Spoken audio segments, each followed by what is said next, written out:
오늘은 건강한 공동체 네 번째 시간으로 감당할 수 없는 편지를 받았을 때, 그런 제목으로 같이 말씀을 나누겠습니다. 같이 한번 따라해 보겠습니다. 감당할 수 없는 편지를 받았을 때. 감당할 수 없는 편지를 받았을 때. 주전 722년 북이스라엘이 멸망했습니다. 역사에서 북이스라엘 나라가 완전히 사라지게 되었습니다. 북이스라엘이 멸망한 가장 중요한 이유는 우상 숭배입니다. 이스라엘 백성들은 하나님의 선택받은 백성이었습니다. 그러나 하나님이 아닌 우상을 섬기는 일들을 지속적으로 하다가 북이스라엘은 멸망하게 되었습니다. 우상 숭배라고 하는 쓴뿌리는 북이스라엘 첫 번째 왕부터 심었습니다. 이스라엘의 첫 번째 왕 이름이 무엇입니까? 여로보암입니다.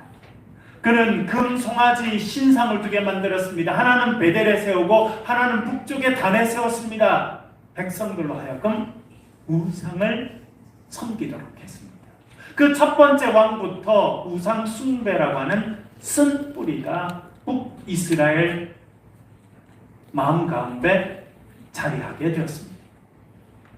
그런데 시간이 지나고 이 쓴뿌리가 성장해서 쓰디쓴 열매를 맺게 만든 사람이 등장합니다. 그 사람은 아합 왕의 아내였던 악녀 이세벨이었습니다.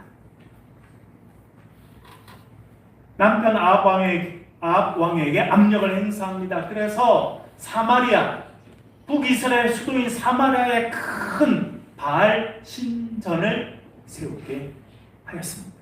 나라 돈을 들여서 바알과 아세라 선지자들을 세우고 학교를 운영, 여호와를 섬기는 선지자들을 철저히 박해하는 그런 일을 저질렀습니다. 우상 숭배의 쓴뿌리는 이제 자라서 열매를 맺는 단계까지 이르게 되었습니다. 그런데 여러분, 우상 숭배는 사람의 정신을 파괴할 가능성이 많습니다. 정신이 파괴되면 윤리와 도덕이 무너지게 되고 인간성 상실이라는 끔찍한 현실로 드러나게 됩니다. 지난번에도 말씀드렸습니다만 이세벨이 한 끔찍한 일이 있죠. 무엇입니까? 나봇이라고 하는 사람을, 죄 없는 사람을 죽입니다. 포도원을 빼앗기기 위해서. 돈을 주고 불량배 2명을 고용합니다. 그 불량배들이 재판정에 나아가서 나봇이라고 하는 사람에 대해서 거짓 정언을 합니다. 그리고 나봇은 이스라엘 평야로 끌려가서 돌에 맞아 죽게 됩니다. 우상 숭배는 결국 인간성 상실이라고 하는 쓰디쓴 열매를 맺게 된 것입니다. 지금 활동하고 있는 이단들도 마찬가지입니다. 유병언이라고 하는 구원파를 이끌던 그 사람은 우리나라를 큰 충격으로 이끌었던 세월호 사건의 원흉 역할을 하였습니다. 신천지가 쓰는 방법 중 하나는 모략이라고 하는 것입니다. 모략. 무엇이냐면 신천지로 사람들을 이끌기 위해서 하는 거짓말은 죄가 되지 않는다라고 하는 것이 모략입니다. 그래서 거짓말을 쉽게 합니다. 심지어 자녀들에게 이것을 가르쳐서 부모에게 거짓말을 하도록 가르칩니다. 전에 있던 교회 똑똑한 딸이 서강대 영문과를 봤습니다.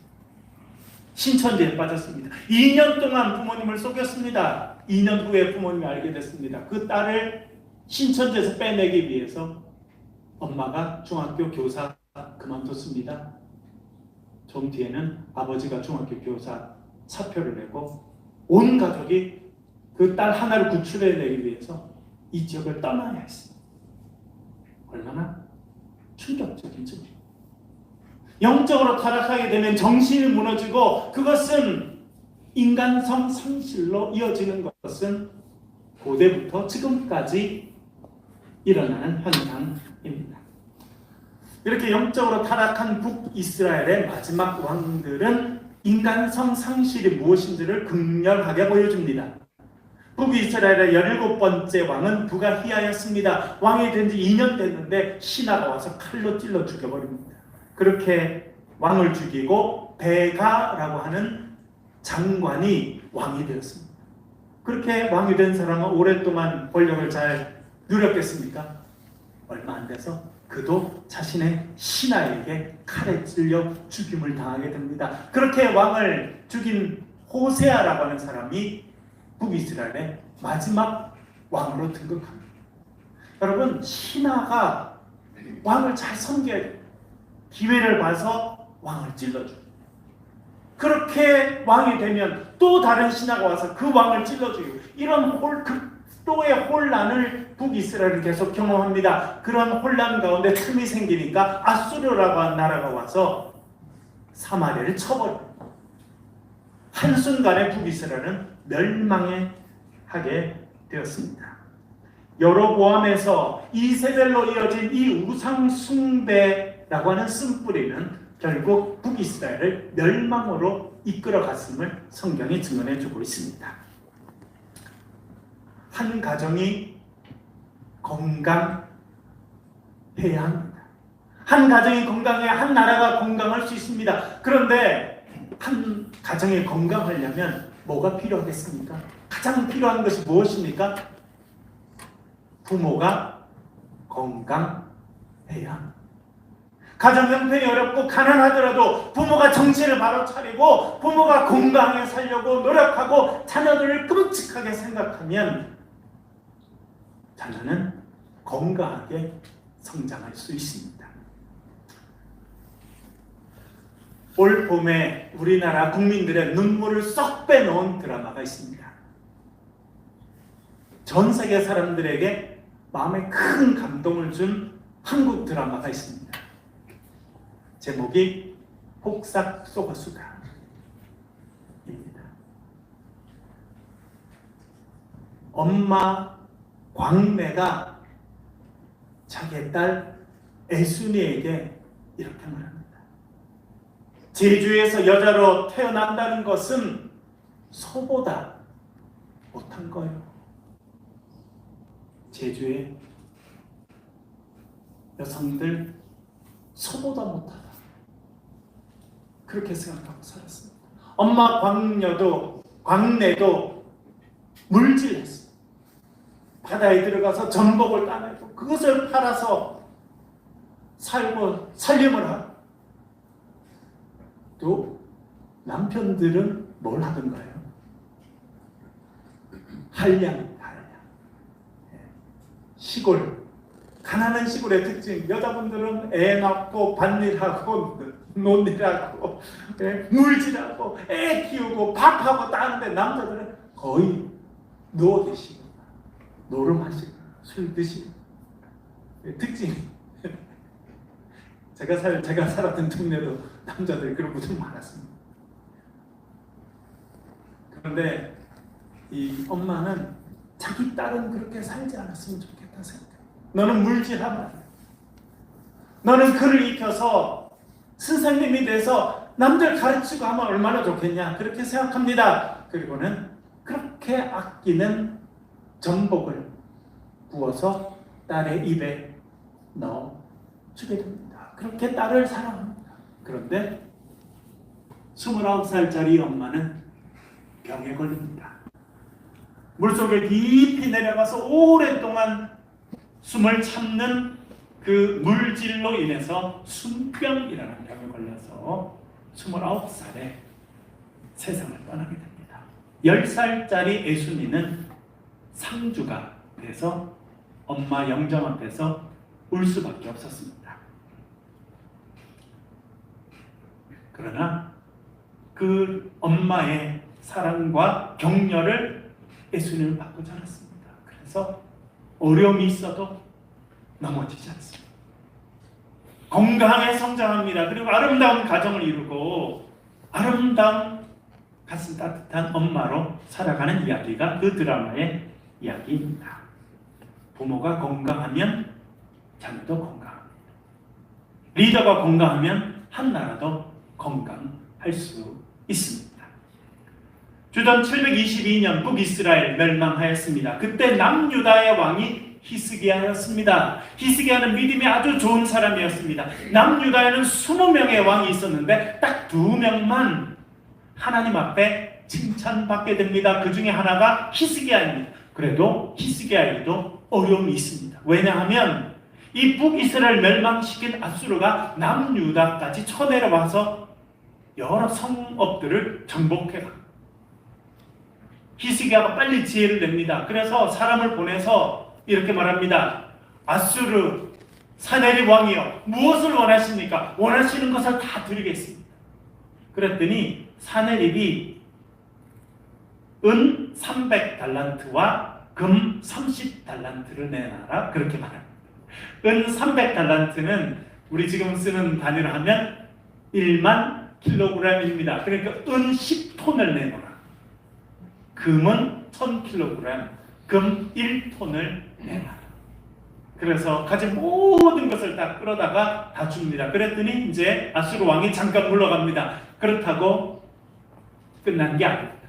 조만간에 다시 군대를 보내서 이제 다시 항복해라, 그렇게 위협하게 됩니다. 랍사게라고 하는 군대 장관이 아침마다 예루살렘 성 앞에 와서 큰 소리 이야기합니다. 야! 항복해라! 안 그러면 너희들 다 죽여버려. 그렇게 위협하게 됩니다. 그런데 갑자기 이런 변수가 생깁니다. 열왕기하 19장 9절 한번 읽어보겠습니다. 여러분 성경을 좀 펴시고요. 화면에 안 나오니까 성경을 펴시고 같이 한번 읽어보겠습니다. 같이 읽겠습니다. 시작.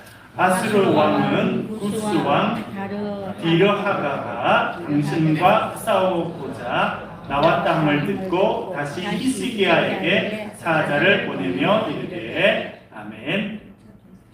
그러니까 지금 뭐 이제 아수르라고 하는 거대한 나라가 내려와서 지금 남쪽에 있는 나라를 치니까 여기 구스는 지금의 에티오피아입니다. 그 구스에 있는 왕이 또 나와서 아수르 왕을 공격하려고 한다, 뭐 이런 이야기가 이제 들립니다. 그랬더니 아수르 왕이 어떻게 하냐면, 야, 안 되겠다, 이 빨리 남유다부터 해결해야겠다. 그래서 자기의 사자 신하 하나를 보냅니다. 그러면서 그의 손에다가 편지를 써서 보내주게 됩니다. 그 편지를 가진 사자가 이제 남유다의 왕인 히스기야에게 오게 됩니다. 14절도 읽어볼게요. 여러분 19장 14절 성경을 펴시고 14절 같이 읽어보겠습니다. 시작. 히스기야가 사자의 손에서 편지를 받아보고 여호와의 성전에 올라가서 히스기야가 그 편지를 여호와 앞에 펴놓고 아멘. 아수르 왕이 보낸 사신이 히스기야를 만납니다. 그리고 아수르 왕이 쓴 편지를 내밉니다. 그 편지를 받았다는 것입니다. 편지를 보니까, 편지를 이렇게 딱 펴니까 편지에 쭉 1번부터 명단이 쭉 써있는, 무슨 명단이었냐면 아수르 왕이 무너뜨려버린 나라의 명단이 쭉 있습니다. 항복하지 않으면 너희들도 이 다음 명단에 오르게 될 것이다, 그렇게 이야기했습니다. 그리고 그것이 끝난 것이 아니라 네가 여호와 하나님이라고 하는 네 신을 의지하느냐? 주위의 망한 나라들도 다 자기들 신이 있었지만 그 어떤 신도 아수르 왕을 막아내지 못했다. 너희들이 섬기고 있는 여호와도 절대 너희들을 보호할 수 없다. 그런 여호와 하나님을 비방하는 내용이 그 편지에 들어 있었습니다. 이 편지를 히스기야가 받았다는 것입니다. 감당할 수 없는 내용이 들어있는 그 편지를 히스기야가 받았다. 성경에 그렇게 말해주고 있습니다. 우리도 살다 보면 이런 편지를 받을 때가 있습니다. 뭔가 좀 소화도 잘 안 되고 힘들어서 병원에 가서 검사를 했습니다. 그랬더니 암 판정을 받게 됩니다. 열심히 기업을 이루어서 미국에다 수출을 막 하고 엄청 사업을 열심히 하는데 갑자기 미국 대통령이 관세 25%를 선포하니까 수출길이 막힙니다. 그래서 만들어냈던 엄청난 물건들을 수출하지 못하고 사업이 망할 때도 있습니다. 폭삭 소가수다의 주인공으로 나오는 에스리는 10살입니다. 그런데 29살짜리 엄마가 세상을 떠나게 됩니다. 그 엄마의 영정 앞에서 눈물을 흘릴 수밖에 없는 그 순간이, 인생의 순간이 다가오는 것입니다. 감당할 수 없는 편지를 받을 때가 우리의 삶에 있게 되는 것입니다. 히스기야도 이런 편지를 받았습니다. 그리고 어떻게 했다고 성경에 말씀합니까? 성경이 이렇게 말합니다. 편지를 받아보고 여호와의 성전에 올라가서 히스기야가 그 편지를 여호와 앞에 펴놓고, 편지를 받았습니다. 엄청난 감당할 수 없는 내용이 써 있습니다. 자기뿐만 아니라 나라 전체가 이제 풍비박산될 그 위기를 맞이하게 된 것입니다. 그가 어떻게 했다고 말합니까? 그 편지를 가지고 성전에, 솔로몬이 지어놓았던 그 성전에 올라가서 성전에 여호와 앞에서 그 편지를 펼쳐두었다. 그렇게 말해두고 있습니다. 여러분, 이것이 참 중요합니다.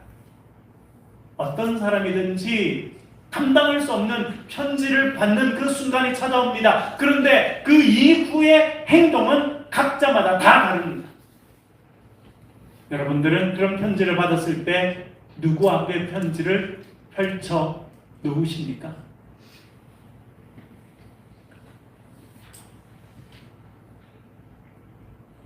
제가 지난번 그 전에 섬겼던 교회 어느 집사님 지난번 말씀드렸는데, 사업을 했는데 사업이 잘 안 된 거.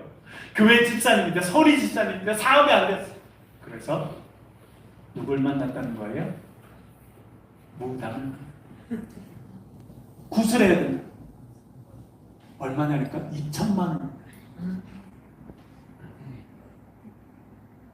싸게 해준다. 2천만 원. 그분이 제가 직접, 제가 있던 부서에 나중에 부장님이 되셨거든요. 그래서 자기가 소시적 사업이 하도 어려워가지고 무당 만나러 간 이야기 하시죠. 여러분, 너무 안타까운 것도 우리나라에 아주 높은 자리에 있는 사람들도 어려움이 생기면 그 무당한테 컨설팅을 받는다 이야기가 뉴스에도 나오잖아요. 자, 한심하기가 짝이 없습니다. 여러분들은 누구 앞에 그 편지를 펼쳐 놓으십니까? 여러분, 인생에서 감당할 수 없는 편지가 여러분 앞에 도착하거든. 그 편지를 들고 주님 앞에 나아가서 하나님 앞에 그 편지를 펼쳐 놓으실 수 있기를 간절히 바랍니다. 그 편지를 펼쳐놓고 히스기야 이렇게 기도합니다. 15절 말씀 같이 한번 읽어보겠습니다. 19장 15절 성경을 보면서 읽겠습니다. 시작. 그 앞에서 히스기야가 기도하여 이르되 그룹들 위에 계신 이스라엘의 하나님 여호와여, 주는 천하 만국의 홀로 하나님이시라. 주께서 천지를 만드셨나이다. 아멘. 히스기야가 편지를 펼쳤습니다. 하나님 앞에 기도합니다. 그러면서 이렇게 말합니다. 그룹들 위에 계신 이스라엘의 하나님 여호와여. 그룹이 뭘 이야기합니까, 여러분? 그룹들 위에 있다. 그룹이 무엇입니까? 하나님의 임재하시는 장소가 지성소인데, 지성소에는 언약궤가 있었습니다. 그 언약궤 뚜껑 위에는, 덮개는 천상의 생물인 그룹 2마리가 날개를 펴고 있었습니다. 그게 하나님께서 임재하시는 것을 이야기하고 있습니다. 그런데 그 하나님을 뭐라 부릅니까? 이스라엘의 하나님 여호와. 이스라엘의 하나님, 이스라엘을 지키시는 하나님, 이스라엘을 구원하시는 하나님, 그렇게 지금 이야기하고 있는 것입니다. 그리고 또 그가 이렇게 말합니다. 하나님 여호와여, 주는 천하 만국의 홀로 하나님이시라. 주께서 천지를 만드셨나이다. 무슨 고백입니까? 이 세상에 많은 신들이 있지만 그 모든 신들은 다 사람 사람들이 만든 것이 아닙니까? 이 세상에 오직 한 분만이 참 하나님이십니다. 그분이 이스라엘의 하나님이십니다. 라고 고백하고 있는 것입니다. 여러분, 기도하는 것 중요합니다. 그러나 더 중요한 것은 무엇이냐면 우리가 기도하는 하나님을 어떤 분으로 우리가 생각하고 있느냐 하는 것이 너무나 중요합니다. 히브리서 11장 6절 이렇게 말씀합니다. 믿음이 없이는 하나님을 기쁘시게 하지 못하나니 하나님께 나아가는 자는 반드시 그가 계신 것과 또한 그가 자기를 찾는 자들에게 상 주시는 이심을 알아야 할지어다. 하나님 앞에 나아가는 게 중요합니다. 그런데 뭘로 나아가야 된다는 겁니까? 믿음으로 나아가야 된다는 거예요. 믿음이 없이는 하나님을 기쁘시게 할 수 없다고 그렇게 말합니다. 그런데 믿음으로 나아갈 때 뭘 믿어야 되느냐? 하나님이 뭐 하시는 분이시다? 하나님은 반드시 살아 역사하시는 분, 지금도 역사하시는 분이라고 하는 걸 알아야 된다는 것이고, 그분 앞에 나아가는 자에게는 상 주시는 분, 구원을 베풀어 주시는 분, 그 하나님이심을 믿어야 한다. 그렇게 말씀하고 있습니다. 여러분, 인생에서 감당할 수 없는 편지를 받았을 때 하나님 앞에 나아가되 살아 역사하시고 구원하시는 하나님을 고백하며 나아가실 수 있기를 간절히 바랍니다. 그리고 그가 이렇게 기도합니다. 19절 같이 읽어보겠습니다. 19절 같이 읽겠습니다. 시작. 우리 하나님 여호와여, 원하건대 이제 우리를 그의 손에서 구원하옵소서. 그리하시면 천하 만국이 주 여호와가 홀로 하나님이신 줄 알리이다 하니라. 아멘. 뭐라고 기도했다는 것입니까? 이제 우리를 그의 손에서 구원해 주십시오. 여기서 말하는 그가 누구입니까? 아수르의 왕 산헤립. 우리를 공격하고, 우리를 불안하게 하고, 우리를 힘들게 하고, 우리를 낙심하게 하고, 우리를 넘어지게 하는 그의 손에서부터 우리를 구원해 주십시오라고 기도하고 있습니다. 여러분, 무엇이 여러분을 힘들게 합니까? 무엇이 여러분을 낙담하게 합니까? 무엇이 여러분을 끝이 없는 웅덩이 아래로 끄집어내려는 역할을 합니까? 하나님, 거기서 나를 구원해 주십시오라고 기도하실 수 있기를 간절히 바랍니다. 그런데 여러분, 여기서 그 뒤에 내용이 중요합니다. 그리하시면, 그렇게 우리를 구원해 주시면 이라는 뜻이죠. 그리고 이렇게 말합니다. 천하 만국이 주 여호와가 홀로 하나님이신 줄 알리이다. 여러분, 왜 우리를 구원해 달라고 기도해야 됩니까? 내가 잘 먹고 잘 살기 위해서요? 내 욕심이 이루어지기 위해서요? 내가 영광받기 위해서? 그게 아니라 히스기야는 참 좋은 기도의 모범을 보여주고 있습니다. 우리가 하나님 앞에 나아가서 감당할 수 없는 편지를 피고 기도해요. 이스라엘 하나님, 그렇게 기도해야 되는데 나를 건져달라고 하는 목적이 내 영광이 아니라, 그렇게 하면 천하 모든 만국이 오직 여호와 하나님이 살아계신 하나님을 알 것이고 모든 백성들이 하나님께 영광을 돌릴 것이기 때문입니다. 그렇게 말하고 있는 것입니다. 여러분, 여러분의 기도의 목적이 여러분의 영광이 아니라 하나님의 영광이 될 수 있기를 간절히 바랍니다. 우리 중고등부 학생들, 또 초등학생들, 더 어린 학생들, 또 대학생들도 있습니다. 왜 공부해야 됩니까? 왜 최선을 다해 살아가야 됩니까? 제 큰아들이 개성고등학교 나왔잖아요. 그때 같이 다니는 애 중에 완전 천재라고 불리는 애가 있었어요. 가방에 늘 남자인데 인형 매달고 다니는. 시험만 보면 수학 무조건 만점 받고 시작합니다. 그래서 서울대 경영학과 들어갔어요. 그래서 뭐 제가 언제 한 2학년 때가 뭐 같이 만나서 밥을 먹었대요. 그래서 뭐 학교 이야기를 했더니 그 친구는 성적이 2점 얼마. 무슨 말이냐면 100점 만점에 걔가 학교에서 받는 성적은 70쯤 되는. 고등학교 다닐 때는 얘가 뭐 90 몇 점씩 받고 지금 왜 그러냐니까 서울대 들어와서 인생의 목적을 이뤘다 라고 생각하는 것 같다. 우리 애가 그렇게. 부모님이 서울대 가라고 그러고 열심히 공부했고 서울대 왔으니 뭐 공부할 필요 있냐. 그런다. 얼마나 슬픈가. 여러분, 우리가 공부하는 것도 사업하는 것도 그것이 내가 원하는 것이 이루는 것이면 그 다음 단계가 없어요. 인생의 그 다음이 안 열리는 겁니다. 그러나 내가 하는 일이, 내가 기도하는 것이, 애쓰고 수고하는 것이 하나님의 영광이 되면 하나님께서 우리 가운데 은혜와 복을 채워주실 줄로 믿습니다. 20절 같이 읽어보겠습니다. 20절, 그렇게 기도했더니 이런 일이 일어나게 됩니다. 20절 같이 읽겠습니다. 시작. 아모스의 아들 이사야가 히스기야에게 보내 이르되 이스라엘 하나님 여호와의 말씀이 내가 아수르 왕 사네립 때문에 내게 기도하는 것을